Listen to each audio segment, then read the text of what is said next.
Padahal dhamirnya tadi hu dia. Tapi di ayat sebelum terakhir itu mereka kekal di dalamnya. Karena marji'nya tadi cocok ya, untuk mufrad dan jamak.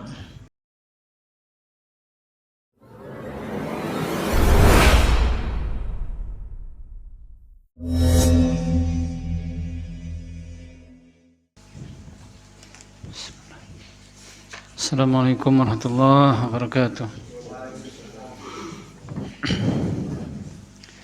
Alhamdulillahi rabbil alamin wa bihi nasta'in wa ala umuri dunya waddin. Wassalatu wassalamu ala asyrafil anbiya'i wal mursalin nabiyyina Muhammadin wa ala alihi wa ashabihi ajma'in. Amma ba'd. Ya ayyuhalladzina amanu taqullaha haqqa tuqatih wa la tamutunna illa wa antum muslimun. Kaum muslimin wal muslimat rahimakumullah. Kita lanjutkan kajian kita membahas kitab Ushulun fi Tafsir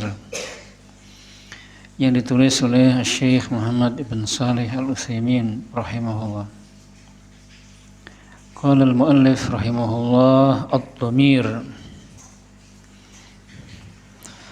ad-dhamir lughatan min ad-dhumur wa huwa al-ghuzal li qillati hurufih aw min al-idmar wa huwa al-ikhfa li kathrati istitari. Wa fil istilah ma kunniya bihi 'an adh-dhahir ikhtisaran wa qila ma dalla 'ala hudur aw ghaibah la mimma tatiha la mimma tatihima. Sekarang pembahasannya tentang dhamir kaum muslimin. Ini pelajaran bahasa Arab Pak, atau nahwu, agak rumit dan agak melelahkan. Dhamir itu kalau dalam bahasa kita sering kita artikan dengan kata ganti. Dhamir kata ganti. Dhamir secara bahasa, maksudnya secara bahasa Arab itu dari kata dhumur yang pertama.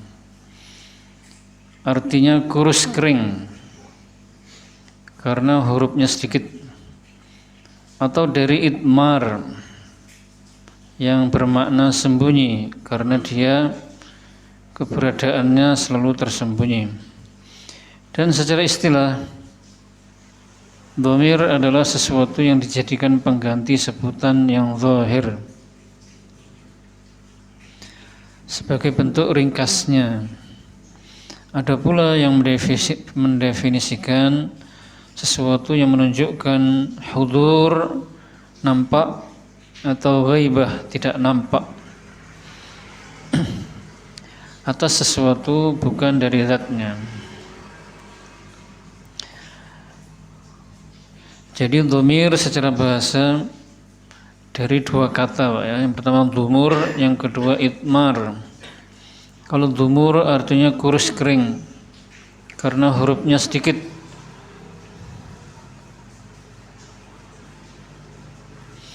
Ada yang satu huruf, contohnya huruf H dalam kata misalnya dharabahu, hu, nah, itu dhamir Pak, ya, satu huruf. Artinya dia atau nya, dharabahu, memukulnya. Kemudian terdiri dari dua huruf, contohnya ana, ana tiga ya. Contohnya huwa, dia. Kemudian ada juga yang terdiri dari tiga huruf, contohnya nahnu, kami.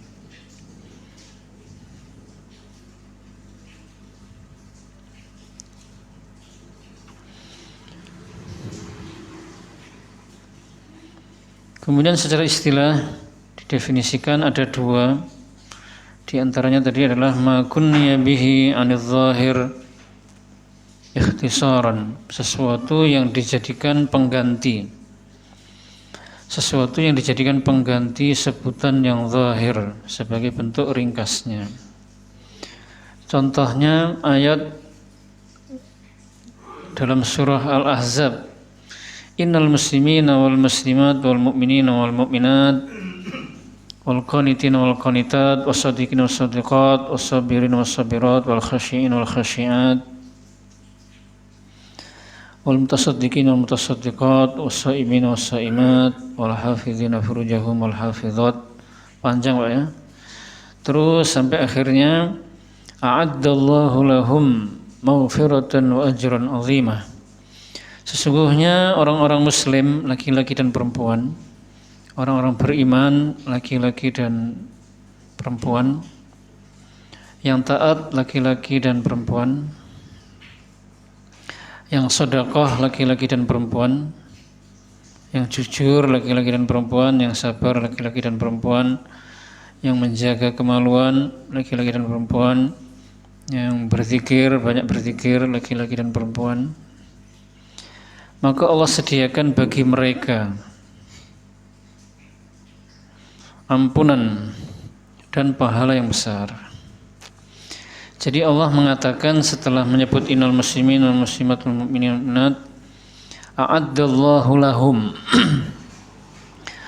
Allah menyediakan bagi mereka. Dhamirnya adalah, kata gantinya adalah hum pada ayat, pada lafaz a'addallahu lahum. Itu fungsinya sebagai pengganti sebutan yang zahir yang sebelumnya tadi Pak ya. Allah menyediakan bagi mereka. Mereka di sini maksudnya muslim muslimat, mukmin mukminat, qanitin qanitat, sabirin sabirat, shadiqin shadiqat. Tujuannya adalah diantaranya untuk meringkas, mengganti dan meringkas.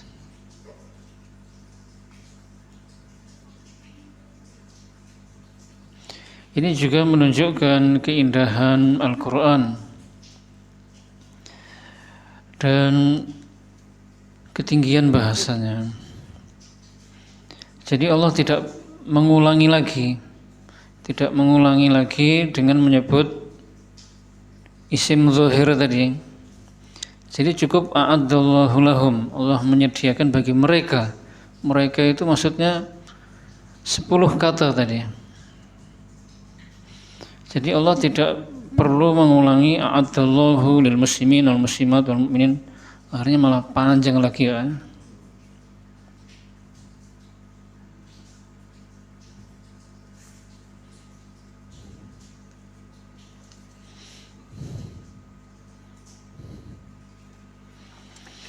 Berikutnya fadalu al-hudur naw'an. Ahaduhuma ma wudi'a lil mutakallim mithlu wa ufawwidu amri ila Allah. Athani ma wudi'a lil mukhatab mithlu siratal ladzina an'amta 'alaihim. Wa hadzani la yahtajani ila marji' iktifa'an bidalalatil huduri anhu.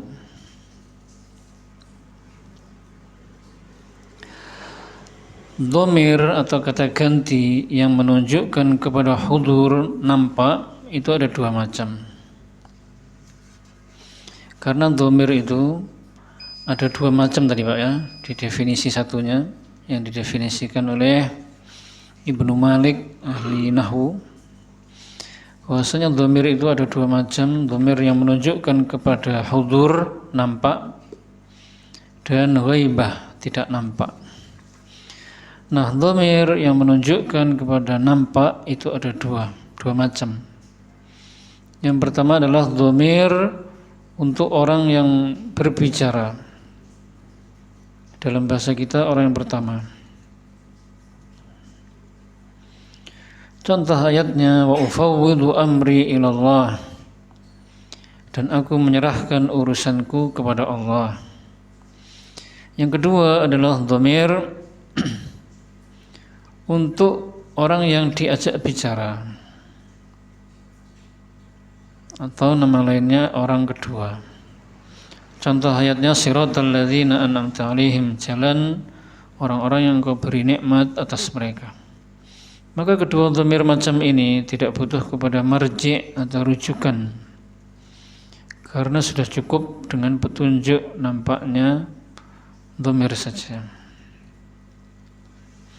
Jadi dhamir hudur yang menunjukkan kepada hudur nampak ada dua macam.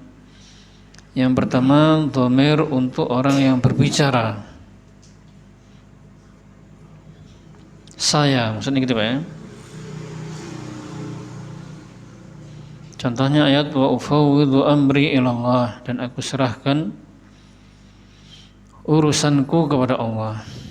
Di sini dhamirnya adalah ya pada lafadz amri. Ini ya mutakallim, ya orang yang berbicara. Dan ini hadir Pak ya, jelas saya gitu.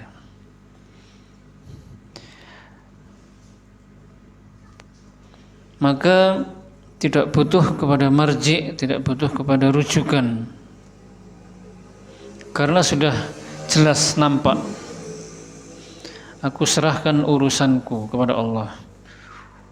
Ada juga pada lafadz ufawwidhu ini dhamir. Ufawwidhu ini juga ada dhamirnya, yaitu dhamir mustatir, wujuban taqdiruhu ana, dhamir tersembunyi.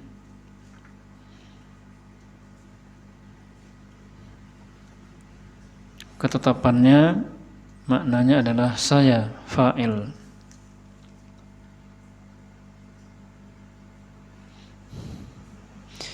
Jadi tidak butuh kepada rujukan Pak ya, karena sudah jelas saya.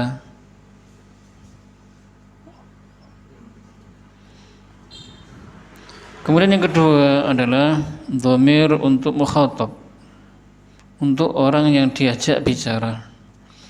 Contohnya ayat siratal ladzina an'amta 'alaihim. Dhamirnya itu adalah ta pada lafadz an'amta. An'amta, ta, kamu. Maka kedua dhamir ini, kedua dhamir hudur ini tidak butuh kepada marji, karena sudah cukup dengan petunjuk nampaknya dhamir saja, karena sudah jelas Pak ya, saya, kamu. Berbeda dengan dhamir ghaib. Nah ini waddalu 'alal ghaib ma wudi'a lil ghaib wa la budda lahu min marji'in ya'udu 'alaihi. Kalau dalam bahasa Arab fushanya itu marji' Pak. Tapi orang-orang Arab biasa mengatakan marja'. Maksudnya itu bahasa amiyah, bahasa pasaran. Dan dhamir yang menunjukkan untuk orang yang tidak nampak adalah dhamir atau kata ganti untuk orang yang ghaib, tidak nampak. Maka dia harus memiliki marji' sebagai kata ganti dari yang gaib tersebut. Wal aslu fil marji'i ay yakuna sabiqan 'ala dhamiri lafdhan wa rutbah mutabiqan lahu lafdhan wa ma'na mithlu wa nada nuhur rabbah. Pada dasarnya marji' atau rujukan itu hendaknya diletakkan lebih dahulu sebelum dhamir secara lafadz dan urutan, dan harus sesuai dengan dhamir secara lafadz dan makna. Jadi berbeda dengan dhamir ghaib. Kan tadi ada dhamir hudur dan dhamir ghaib. Dhamir ghaib itu contohnya dia, mereka. Maka ini butuh pada marji' rujukan. Dia ini dia siapa, gitu ya. Mereka ini mereka siapa. Beda dengan kalau saya, kamu, itu kan jelas, nampak. Nah, itu tidak butuh kepada rujukan atau marji'. Tapi kalau dhamir ghaib itu harus memiliki marji' atau rujukan.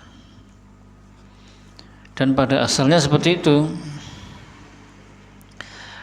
Kemudian juga marji' itu pada asalnya atau pada dasarnya disebutkan lebih dahulu daripada dhamir secara lafadz dan kedudukan atau urutan. Contohnya ayat ini, wanada Nuhur rabbahu, dan Nuh menyeru Rabbnya, dan Nuh memanggil Rabbnya. Di sini dhamir ghaibnya, dhamir yang menunjukkan kepada yang tidak nampak adalah hu pada kata rabbahu, Tuhannya.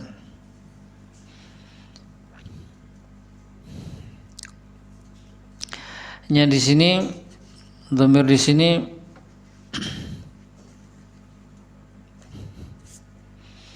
butuh kepada marji', Pak, ya, kepada rujukan. Rujukannya siapa? Mana? Dia kembali kepada Nuh. Nuh itulah marji'nya atau rujukannya. Dan susunannya ini adalah susunan yang sesuai pada dasarnya, yaitu disebutkan marji'nya dulu atau fa'ilnya dulu, pelakunya, baru kemudian maf'ul bihnya. Nah, jadi disebutkan marja'nya dulu atau fa'ilnya, baru kemudian akhirnya setelahnya itu dhamir hu. Dan juga harus sesuai dengan dhamir secara lafadz dan makna.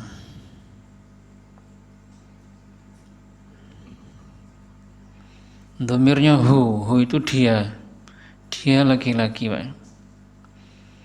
Marji'nya Nuh itu satu orang dan laki-laki, maka ini namanya sesuai secara lafadz dan makna. Jadi pada asalnya seperti itu.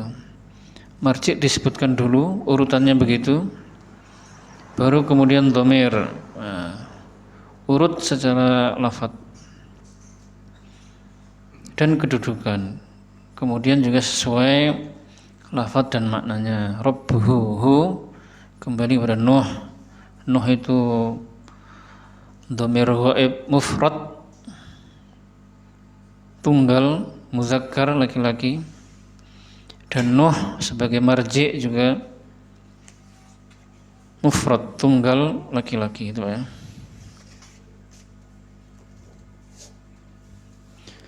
Berikutnya, waqad yakunu mafhuman min maddatil fi'li sabiq, dan kadang-kadang marji'nya itu sudah dapat dipahami dari fi'il sebelumnya. Misal i'dilu huwa aqrabu littaqwa, berbuat adillah karena dia lebih dekat kepada takwa. Jadi kadang-kadang marji'nya itu sudah dapat dipahami dari fi'il sebelum dhamir tersebut, atau sudah dapat dipahami dari bahan kata atau akar kata sebelumnya. Contohnya ayat i'dilu huwa aqrabu littaqwa, dhamirnya adalah huwa, dia. Dhamirnya atau kata gantinya adalah huwa. Marji'nya, rujukannya mana? Rujukannya adalah kata al-adl, keadilan. Padahal kata al-adl, keadilan itu tidak disebutkan di situ, Pak. Tapi bisa dipahami dari akar kata i'dilu tadi. Berlaku adillah, dia keadilan. Nah, maksudnya begitu, lebih dekat kepada takwa.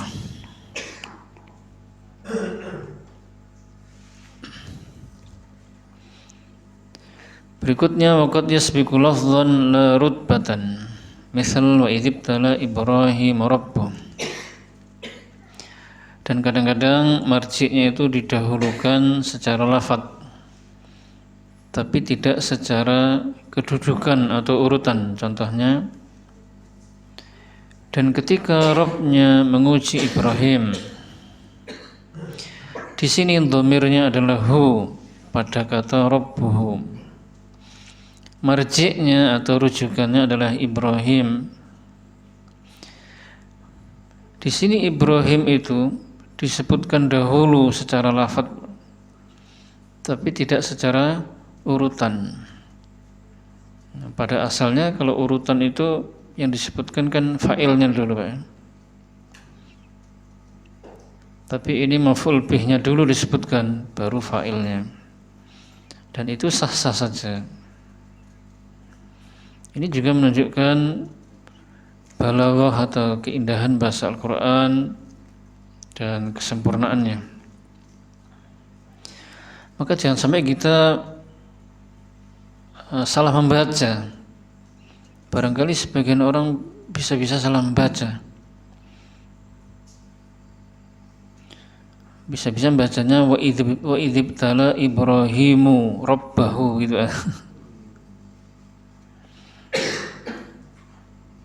Padahal yang benar wa idzibtala Ibrahima rabbuhu.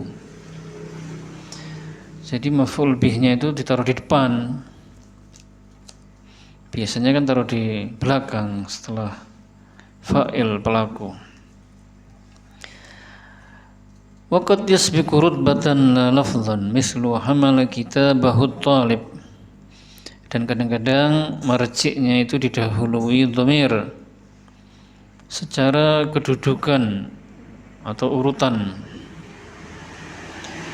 tapi tidak secara lafadz.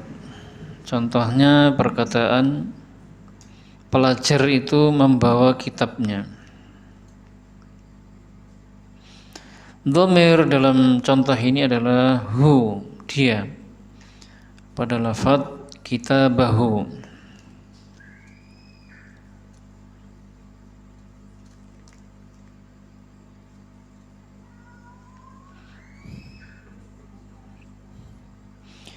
Ternyata yang disebutkan itu malah dhamir dulu, Pak, baru marji'nya. Kalau tadi kan pada asalnya, Pak, ya, pada asalnya, pada dasarnya marji' dulu baru dhamir. Tapi di sini disebut dhamir dulu baru marji'. Dan ini juga benar, sah-sah saja walaupun jarang dipakai. Seringnya ya hamalat thalibu kitabahu gitu ya. Tapi kalau seseorang membaca, misalnya membuat kalimat hamala kitabahu thalibu, itu juga benar, juga boleh, juga bagus. Tetapi kalau kita membuat kalimat seperti ini, hamala kitabahu thalibu, jangan sampai salah ngartikan. Jangan sampai diartikan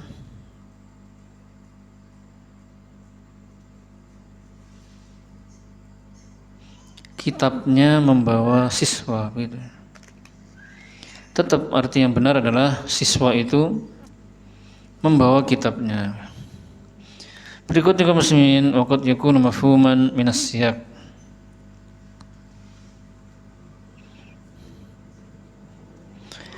Dan kadang-kadang marji'nya itu sudah dipahami dari susunan kalimat. Contohnya ayat wali abawaihi likulli wahidin minhum as-sudus mimma taraka in kana lahu walad.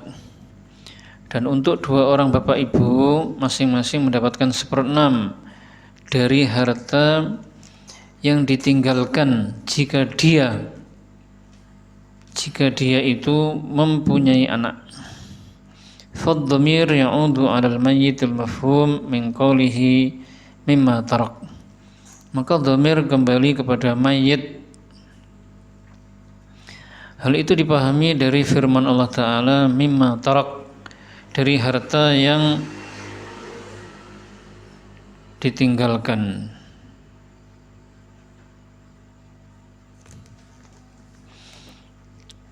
Dan kadang-kadang juga seperti itu, Pak, ya. Marji'nya itu memang tidak disebutkan secara lafadz, tidak disebutkan, tapi bisa dipahami dari susunan kalimatnya. Contohnya ayat tadi, wali abawaihi likulli wahidin minhum as-sudusu mimma taraka in kana lahu walad. Dhamirnya di sini adalah hu. Lahu, hu, dia.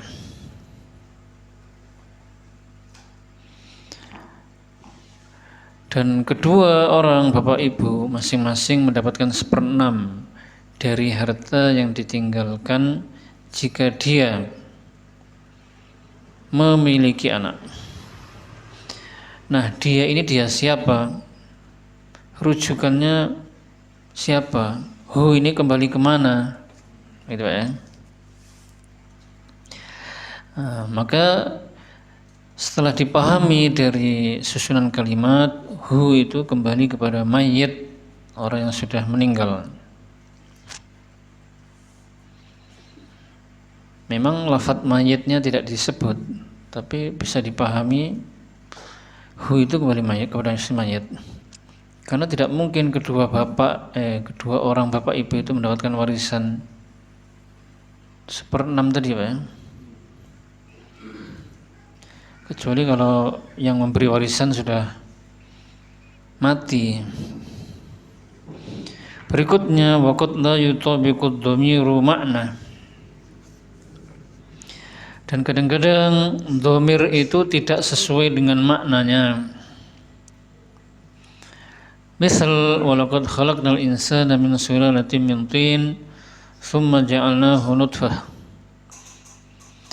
Dan sungguh kami telah menciptakan manusia dari saripati berasal dari tanah, kemudian kami menjadikannya air mani.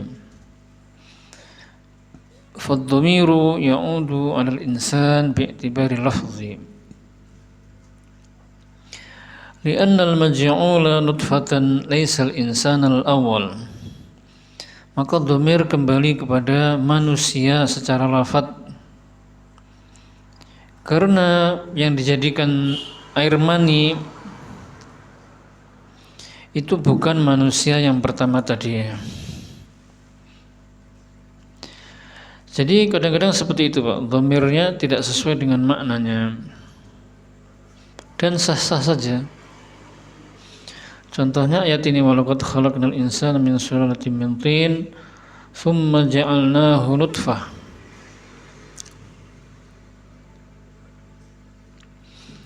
Dhamirnya di sini adalah hu pada kata ja'alnahu. Dan dhamir hu itu kembalinya kepada lafadz al-insan, kembali kepada lafadznya, bukan kembali kepada maknanya, bukan kembali kepada makna. Jadi hu kembali kepada lafadz al-insan, manusia, bukan kembali kepada makna. Karena kalau dilihat dari makna ayat tadi, al-insan itu maknanya adalah Nabi Adam. Maka kalau dhamir hu itu dikembalikan kepada makna, maksudnya Nabi Adam, maka itu tidak tepat. Masa Nabi Adam habis diciptakan dari tanah, kemudian Nabi Adam dijadikan air mani.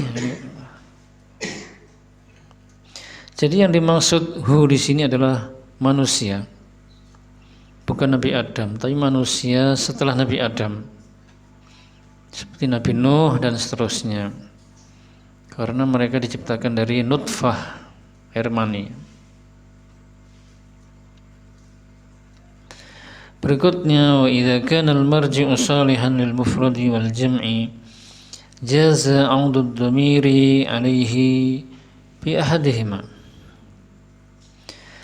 Apabila marji atau rujukan itu cocok untuk mufrad tunggal dan jamak, maka boleh mengembalikan dhamir itu kepada salah satu dari keduanya atau kepada keduanya sekaligus. Contohnya ayat wa may yu'min billahi wa ya'mal salihan yudkhilhu jannatin tajri min tahtihal anhar khalidina fiha abada qad ahsanallahu lahu rizqa.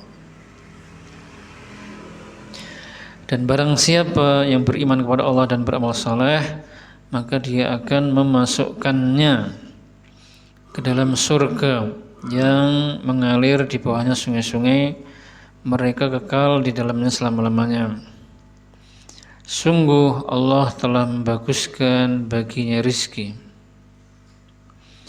Di sini dhamirnya adalah hu pada kata yudkhilhu. Dan hu ini kembali kepada man, marji'nya adalah man. Ya, barang siapa. Namanya man di sini man syartiyah, siapa saja. Itu mencakup mufrad satu orang, bisa juga mencakup jamak.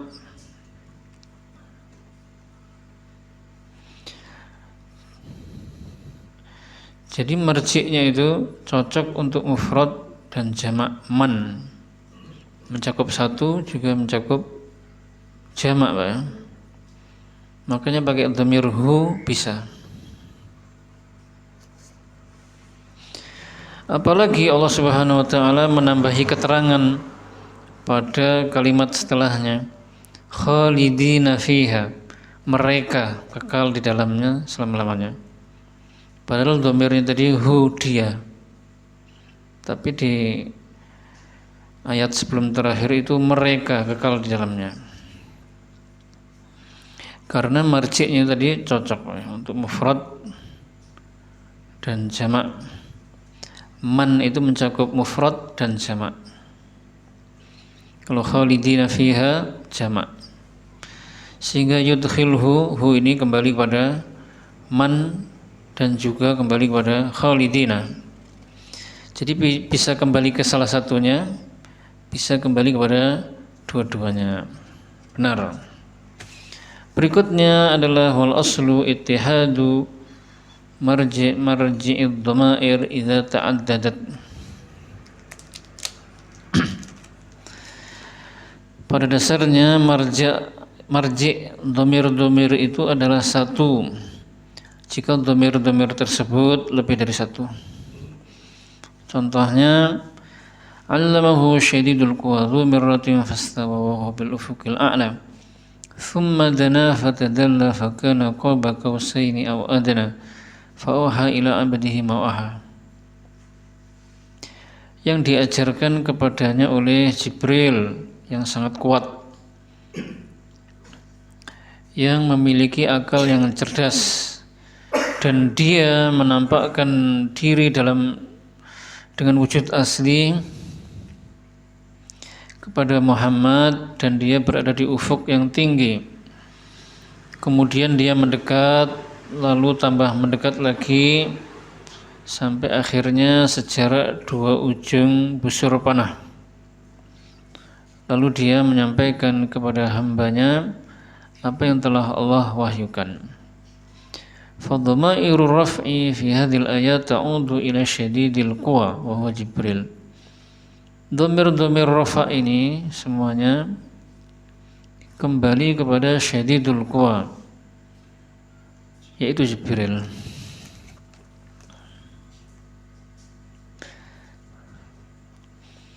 Jadi dhamirnya banyak, Pak ya.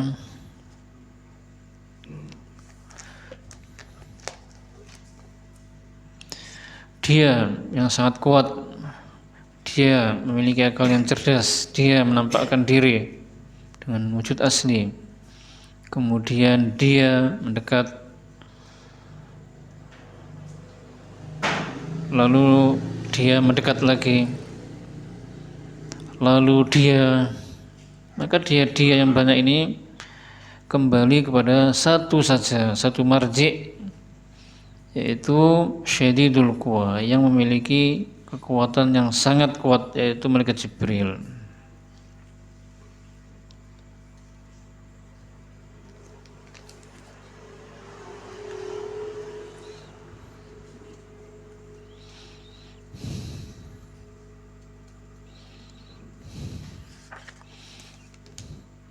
Berikutnya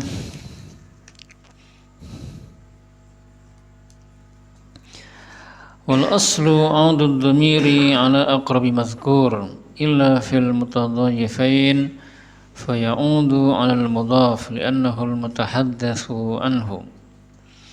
Pada asalnya dhamir itu dikembalikan kepada yang disebutkan paling dekat kecuali pada susunan mudhaf ilaih, maka dhamir kembali kepada mudhaf karena mudhaflah yang sedang dibicarakan. Mithalul awal wa ataina Musal kitab wa ja'alna hudan li bani Israil, dan kami memberikan kepada Musa Alkitab dan kami menjadikannya petunjuk bagi Bani Israel. Ini contoh yang pertama, Pak. Di sini dhamirnya adalah hu, kata gantinya adalah hu.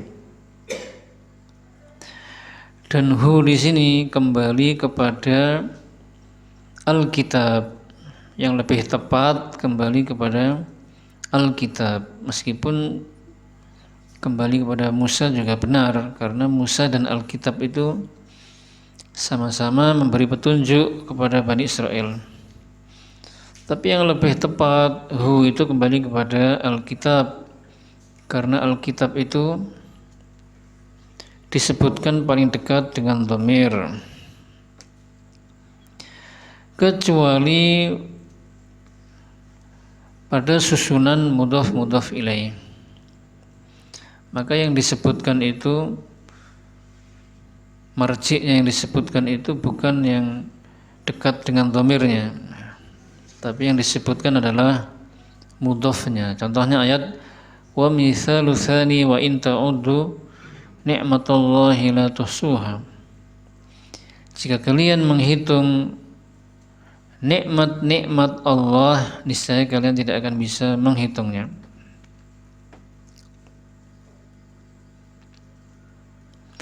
Di sini dhamirnya adalah ha, la tuhsuha. Ha di sini kembalinya kemana? Kembalinya kepada nikmah. Jadi nikmat Allah, nikmah itu mudhaf, Allahi mudhaf ilaih. Nah, ha itu tidak kembali kepada Allah, padahal Allah yang disebut lebih dekat. Tapi ha itu kembali kepada nikmah, karena yang sedang dibicarakan adalah mudhaf tadi, yaitu nikmah, gitu ya. Dan juga dhamirnya itu adalah ha itu muannas, maka kembalinya kepada nikmah, muannas juga. Waqad ya'ti ala khilafil asli fi ma sabaqa bidalilin yadullu alaih. Kadang-kadang terjadi hal yang menyimpang dari kaidah-kaidah pokok tadi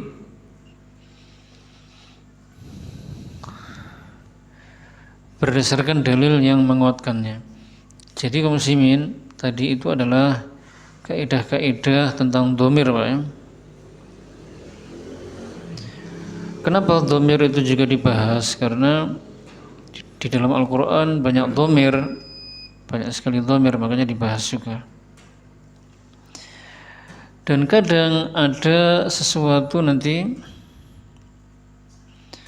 yang berbeda dengan kaidah-kaidah yang disebutkan tadi. Sebabnya karena ada dalil yang menguatkannya. Untuk bagian kalimat yang ini contohnya ada di judul yang baru.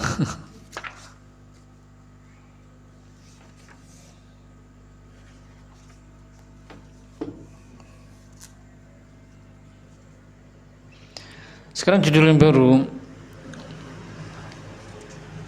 wallahu alam selesai atau tidak, atau setengah saja.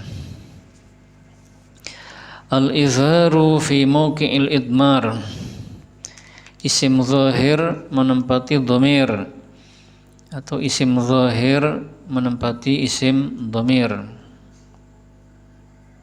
Jadi lawannya dhamir adalah isim zahir, Pak ya. Kalau dhamir tadi kan kayak huwa, nahnu, ana, hum, tersembunyi, sering tersembunyi.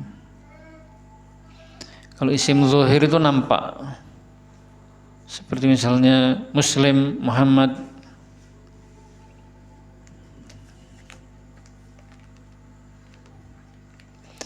Al-aslu ay yu'ta fi makanin dhamir bid-dhamir li'annahu abyanu lil ma'na wa akhsaru lil lafzi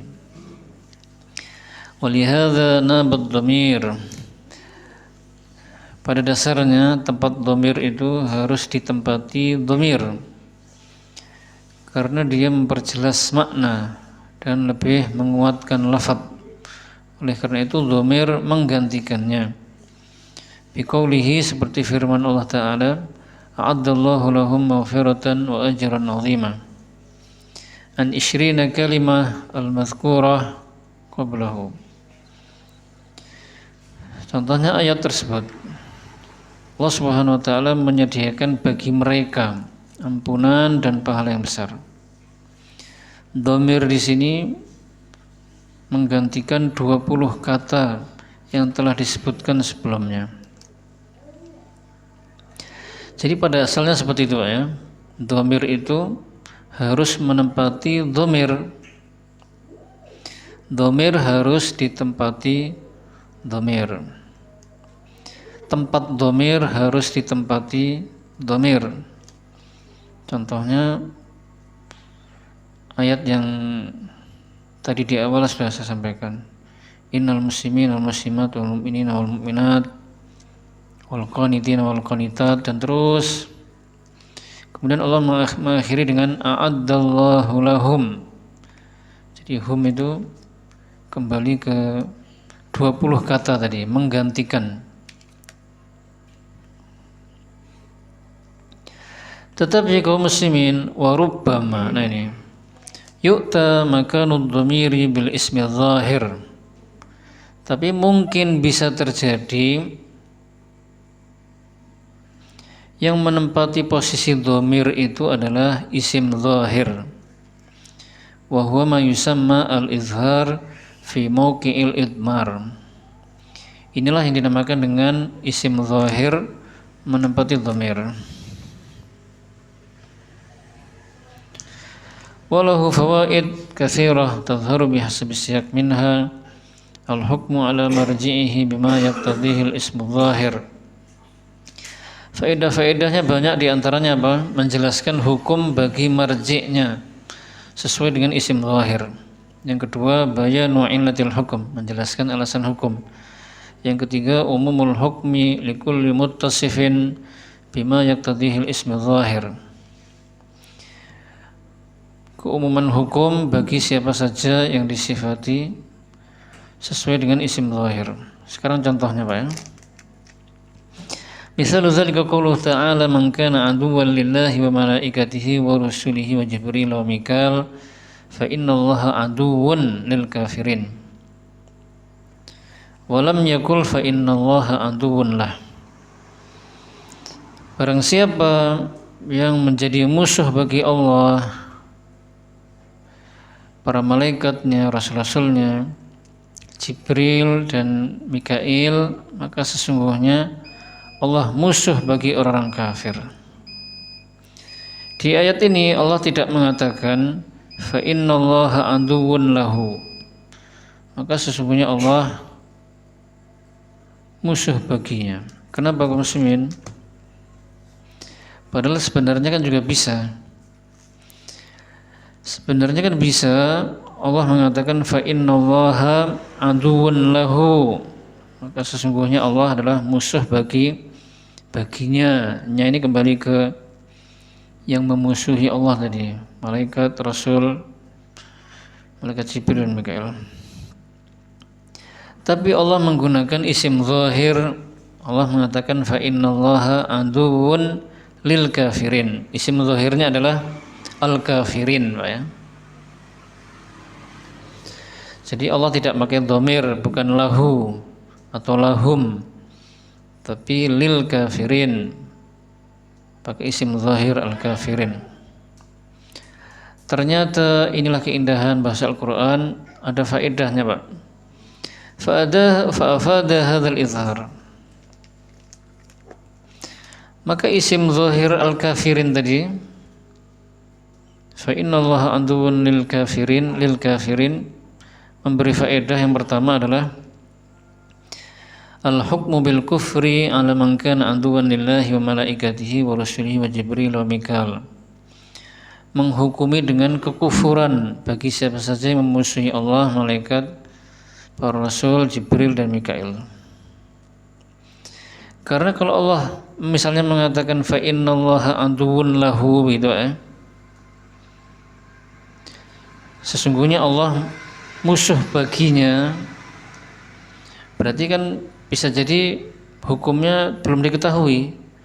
Berarti Allah hanya membenci, memusuhi, mereka adalah musuh Allah begitu aja. Bisa jadi anggapan orang-orang mereka yang musuhi malaikat, Allah dan Rasulnya itu fasik barangkali. Makanya Allah menggunakan isim zahir aduwwun lil kafirin sebagai penjelasan hukum akan kekafiran orang yang memusuhi Allah, para malaikatnya, Rasulnya, Jibril dan Mikail. Yang kedua adalah hikmahnya, innallaha aduwwun lahum likufrihim. Sesungguhnya Allah musuh bagi mereka, dan ada tambahannya Pak ya, karena kekafiran mereka. Yang ketiga adalah annakulla kafirin fallahu aduwwun lahu. Bahwasanya setiap orang yang kafir maka Allah adalah musuh baginya. Itu di antara faedah isim zahir menempati dhamir fa innallaha aduwwun lil kafirin gitu ya.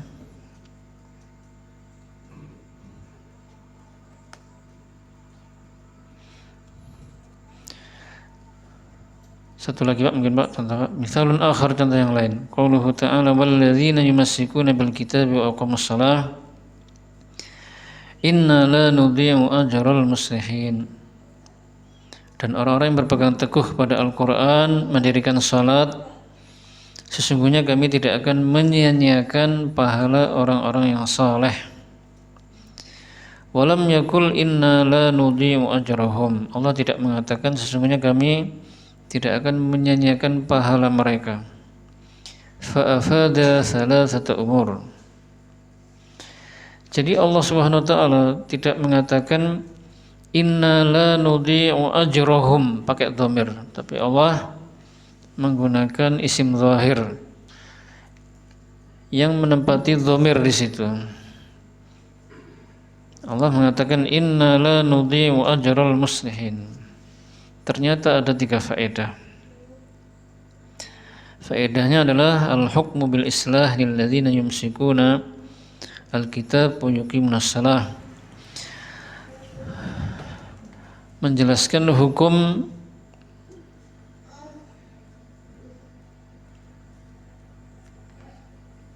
kebaikan orang-orang yang berpegang teguh kepada Al-Quran dan mendirikan salat. Yang kedua, annallaha ajarahum li islahihim. Allah Subhanahu wa taala memberikan pahala kepada mereka karena perbaikan mereka. Yang ketiga, anna kullu muslihin walahu ajrun ghairu mudha'in indallahi ta'ala. Bahwasanya setiap orang yang saleh dan melakukan perbaikan, dia mendapatkan pahala yang tidak disia-siakan di sisi Allah Subhanahu wa taala. Baik muslimin, sampai sini mudah-mudahan bisa dipahami dan bermanfaat. Akhirul kalam, wassalamualaikum warahmatullahi wabarakatuh.